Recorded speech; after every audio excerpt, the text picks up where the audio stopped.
If I told you that an airport doesn't get rich from airplanes landing, would you believe it? Why are some airports valued at tens of billions of dollars, generating profit margins up to around 60%, while many other airports still lose money despite welcoming tens of thousands of passengers every day? The secret doesn't lie on the runway, but in every footstep of each passenger, from the parking lot, shops, hotels, warehouses, to even the cities springing up around the airport. What has turned an airport into a giant money-making machine? Follow me to uncover the full, surprising, and thrilling truth in this story. The truth behind the giant money-making machine called the airport. If you just stand outside the airport fence, many people would think this is a very simple business. Airplanes land, airlines pay fees, the airport collects money. End of story. I used to think so too, until I sat for months looking at every financial report, every franchise contract, and every revenue figure of the world's largest airports. That was when I realized the runway has never been the place that makes the most money. That is just the first trap that makes everyone misunderstand the nature of it. Why are they willing to spend tens of billions of dollars to buy an airport? An investor once laughed and answered very briefly, because we don't buy the runway. That statement sounds strange, but the deeper you dig, the scarier it gets. Airplanes only appear for a few minutes and then disappear into the sky. Meanwhile, the passengers are the ones who stay. And the airport knows that. From the very first second you turn your car into the gate, you almost have no other choice. There is no second road. There is no competitor's parking lot right next door. There is no other airport a few hundred meters away for you to bargain on the price. You have entered an area where all choices belong to one owner. That is exactly what has value. It is like a bridge with only one path. To get to the other side, everyone must go through the same gate. No forcing needed, no massive advertising needed. The stream of people still automatically flows in every day. Tens of thousands of people. In some places, hundreds of thousands of people. There are airports that welcome over 200,000 passengers in just a normal day. Each person carries a wallet. Each person needs to park their car, eat, drink, buy water, exchange money, buy gifts, or wait many hours before their flight. An operations staff member once pointed at the camera screen and said to me, "Do you see? They think they are just here to fly." He paused for a few seconds and continued, "Actually, they have just stepped into a giant business ecosystem." That was when I noticed. The airplane is just an excuse. The passengers are the center. Every step they take creates a new money-making opportunity. That is why the world's largest investment funds don't hunt for airlines first. They hunt for airports. Because airlines can change their flight routes, can go bankrupt, can disappear after a few years. But an airport located in the right strategic position is almost irreplaceable. You cannot just build another international airport right next to it simply because you want to compete. The cost is too huge. The laws are too complex. Land is almost non-existent. This very scarcity has created the kind of power that very few businesses in the world possess. And that is only the first layer. Because if you think the airport makes money mainly from the airplanes that just landed on the runway, the most attractive part of the story still lies behind the security gates. The real money-making machine starts after you step through the door. If the runway is just the ticket that brings passengers to the airport, then behind the security check doors is where the money-making machine begins to operate. I once asked a former operations manager of a large airport, "From what moment does the airport start making the most money?" He looked at the line of people dragging their suitcases through the glass doors and smiled. "The moment they can no longer turn their cars around." The answer sounded very ordinary, but the more I observed, the more I understood what he meant. Everything is calculated long in advance. You drive to the airport. The first thing is not buying a ticket. It is finding a parking spot. The parking lots, as large as a small neighborhood, are always full of cars from morning to night. Every hour a car sits there. The revenue clock silently ticks. If you don't drive yourself, you will call a taxi, or a ride-hailing car, or rent a car. Every entry and exit has a fee that very few people notice. A taxi driver once laughed and said, "Everyone makes money here, botch, as long as there are customers." He wasn't wrong. Even before you see an airplane, your wallet has already started to open bit by bit. Then comes the time to step into the terminal. Many people think they are just walking to find their boarding gate. Actually, they are walking through a very cleverly disguised shopping mall. You are thirsty. A bottle of water, you were hungry, a fast food meal, you forgot to buy gifts, a souvenir shop right next to you. You have some leftover foreign currency. There's a currency exchange counter, you want to kill time. There's a coffee shop looking straight out to the runway. Every need appears at the exact right moment. As if someone had anticipated every person's thoughts. An architect who participated in designing the terminal revealed to me, no walkway is random. He pointed at the blueprint. Every square meter must create value. That was when I realized the waiting time for a flight is not dead time. It is the most valuable time. A flight is delayed for 30 minutes. The revenue of many stores can increase. Another hour of waiting. The coffee shop gets more crowded. The restaurants are fully booked. The duty-free shops have more customers. The advertising screens continuously change images in front of tens of thousands of eyes every day. Here, time is money. The longer passengers stay, the thicker the revenue gets. That is why modern airports no longer try to get you onto the plane as quickly as possible. They want everything to happen just slowly enough for you to feel comfortable, but also just fast enough so you don't get annoyed. It is a very fragile boundary, and also the art of making money that few people see. However, the shops, restaurants, or parking lots are still not the strongest cards. Because behind the glass panels of the terminal, there exists a more silent, more stable source of revenue that can continue to generate money even if not a single passenger goes shopping. The stores that never accept losses. After tracking the cash flow from the parking lot, taxis, and crowded coffee counters, I thought I had seen the whole picture. But the deeper I went, the more I discovered another business layer that is far more sophisticated. It is not on the price board. It is in every contract. A director of a retail chain once told me a very short sentence. Want to get into the airport? First, you must prove you are capable of making money. It wasn't a joke. Unlike a shopping mall outside the city, opening a store in an airport requires more than just paying for the space. Store owners must also commit to bringing in a minimum revenue every year. If they don't sell enough, they still have to pay the promised amount. In other words, the airport is almost always the winner, and the store is the one bearing the risk. A perfume store manager sighed when mentioning the contract. On crowded days, it's happy. On empty days, we still have to pay in full. That made me realize the airport isn't just renting out space. They are selling the opportunity to reach millions of passengers, and that opportunity is very expensive. But the question that made me most curious is why those stores still agree to sign the contracts? The answer lies right in the walkways of the terminal. Recall the last time you flew. After completing the security check, did you walk straight to the boarding gate? For the most part, the answer is no. You will walk past a series of brightly lit stores, cosmetics counters, watches, liquor, chocolate, souvenirs, clothing, coffee shops, restaurants. Everything appears consecutively like a miniature shopping street. An architect once pointed at the terminal design and said, "No store is placed in the wrong spot." He used a pen to draw a curve on the map. Want to go to the gate? You will have to go through here. That was when I understood. This walkway was not created to look beautiful. It was created so that every passenger sees as many stores as possible.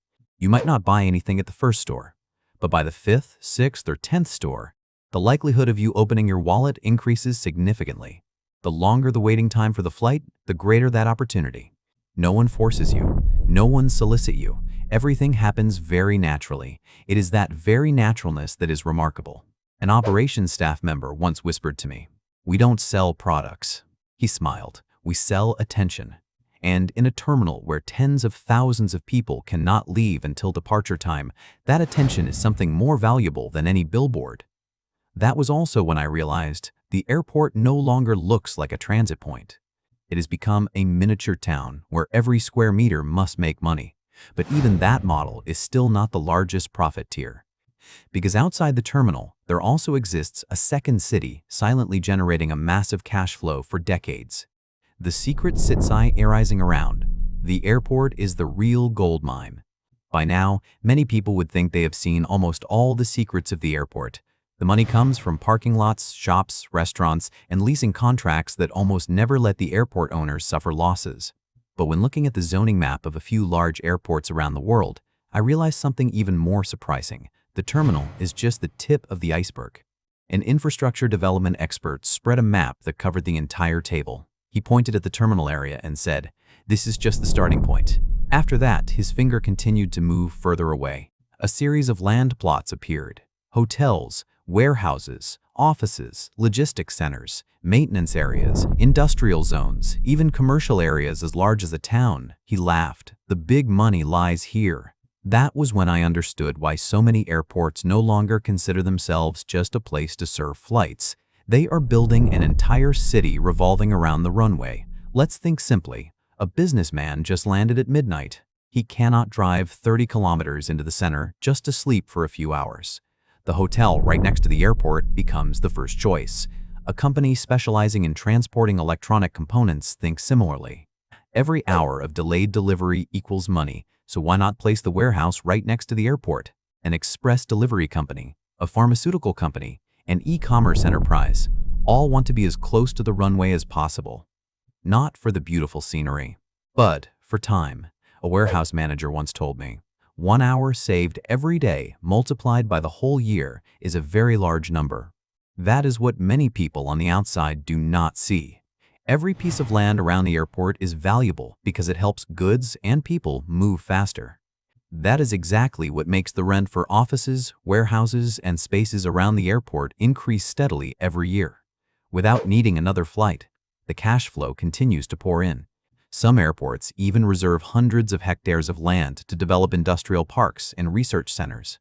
Businesses consecutively move in, employees appear, hotels are full, restaurants open more, trucks go in and out day and night.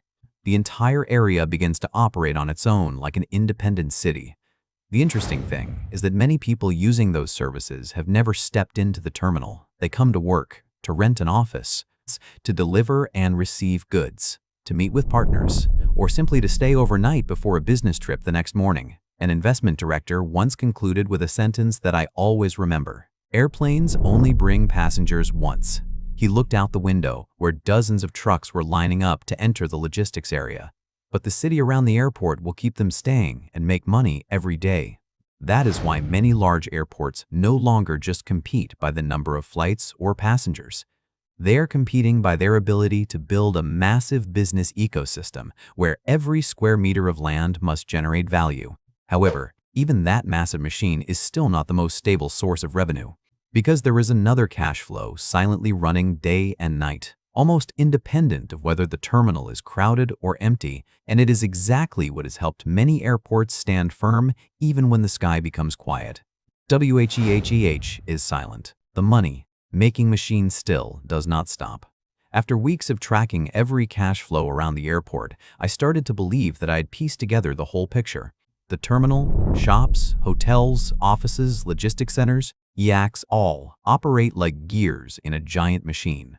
But then, an airport operator took me down to an area that most passengers have never seen. No loudspeakers calling to board the plane, no clattering suitcases. Only giant warehouses following one another and long lines of tractor trailers moving in and out endlessly. He looked at me and asked, "Did you think the airport is only busy when there are passengers?" I stayed silent. He pointed toward an airplane with its cargo hold open. "Look closely." No passengers stepped down. No one was taking photos. But dozens of packages were continuously loaded up and brought down to the ground. Phones, electronic components, medicine, fresh flowers, seafood. Those items cannot wait another day. Time is their value. A warehouse manager, while signing the delivery receipt, said, "Passengers can cancel their flights." He closed the file folder, but the cargo must keep moving. That sentence made me understand another layer of secrets. There are airports that are still as bright as day near midnight, not because they are crowded with passengers, but because goods are continuously moving between continents. In another corner of the airport, the giant hangars are not quiet either. An airplane that just completed a long journey is pulled inside. The giant doors slowly close. The technical team immediately starts their work. Engine checks, component replacements, routine maintenance. An engineer wiped his hands and laughed. The plane also needs to rest so it can fly again tomorrow. Every time like that, the airport gets a new source of revenue, not just warehouses and maintenance. International courier companies also rent large areas to serve as transit centers. It might be quite quiet during the day, but when night falls, hundreds of trucks start lining up to enter. Airplanes land continuously. Goods are transferred from airplanes to trucks, then from trucks to other flights in just a few hours. The entire process happens precisely like a clock, not a single beat late. That is why many airports still maintain their cash flow even when the number of tourists drops. People can postpone a vacation, can cancel a business trip, but the global supply chain is almost never allowed to stop. A logistics director once told me in a very firm voice, "If the flow of goods stands still, many businesses will also stand still." That was when I realized the airport doesn't just connect people. It also connects the economy of the whole world. And that silent flow of goods has become the cushion helping many airports overcome the most difficult periods. But it was also here that I discovered a paradox that causes many investors to lose sleep.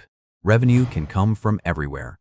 However, just one sufficiently large incident occurring, all those money sources can evaporate very quickly, while the massive bills of the airport have never known how to wait. The dark side of the money-making machine that few people want to mention. By now, the picture is almost complete. Money pours in from parking lots, shops, hotels, warehouses, logistics centers, and commercial areas springing up around the airport.